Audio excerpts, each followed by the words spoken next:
Don't ask me why it took so long, but Midjourney finally dropped V1 video. We got to check this out right now.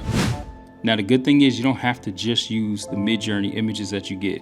You can bring images from your phone or wherever else and turn those into video as well. Now, there are a few limitations to this V1 video, but it's not that many. So first off, video is only available on the website. So if you want to do it through Discord, you're not going to be able to do that yet. The second thing is you're only going to be able to have a 4-second video, but there is a way to expand the video at the end, so you'll be able to add to that animation. Now, the third thing is I haven't found a way to upscale the videos right now. They're pretty good quality. They give you this option to download for social media. So that's what I did, and I was able to get videos like this. Now let's get into a little bit more of the details. And it's really going to be as simple as what you usually do with your workflow. You're going to go up to this little bar right here, and this is where you're going to type in your prompt.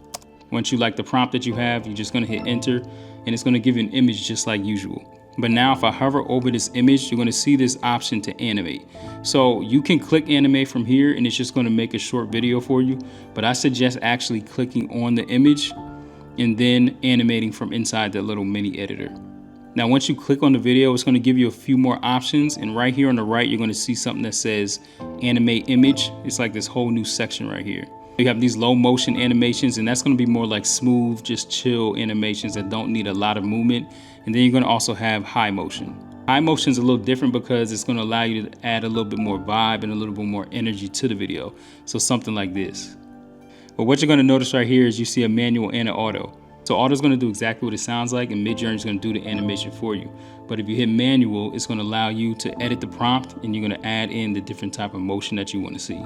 So I took this image of me, then I used that Omni reference that I talked about in my last video, and then I put that into Midjourney and added my prompt. Midjourney was able to give me this, and then I took that image and I turned it into an animation. So it's not perfect, it didn't get my braids right this time, but you can see it's pretty close to getting more into this clone type thing. But I got something to show you in a second that makes it look like they actually took a photo of me. It's crazy. So the second test was just using one of these images of me. It's just a headshot from a video that I did. But I didn't put the video in, just a still from the video. And this is what it gave me. Like houseway. I don't know how it figured out some of my movements. And this is my actual video of me just sitting in my office. I don't really know what to tell you at this point. It's getting really close. But it gets even crazier. I used that same image of me and generated this video right here. Now this is the crazy part about this render. So on camera, it looks like I have black eyes, but I actually have brown eyes, especially in the light. And it was able to pick that up and actually match the color just using this image right here. So I don't know how it was able to pick up all that and then turn it into a video that makes me double take, and it's me. As you can see, Midjourney's trying to compete with all these other companies that are bringing out this new AI. You got Canva just teaming up with Google VO3.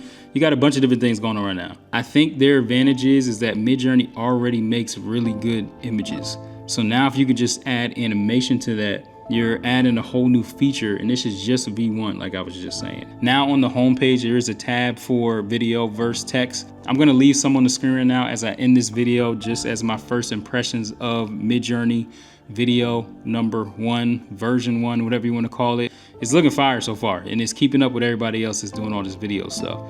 Make sure you like, follow, subscribe, all that good stuff. It is 11:35 at night, but I had to get up and make this video real quick because Midjourney did some dope stuff. All right, it's Jay.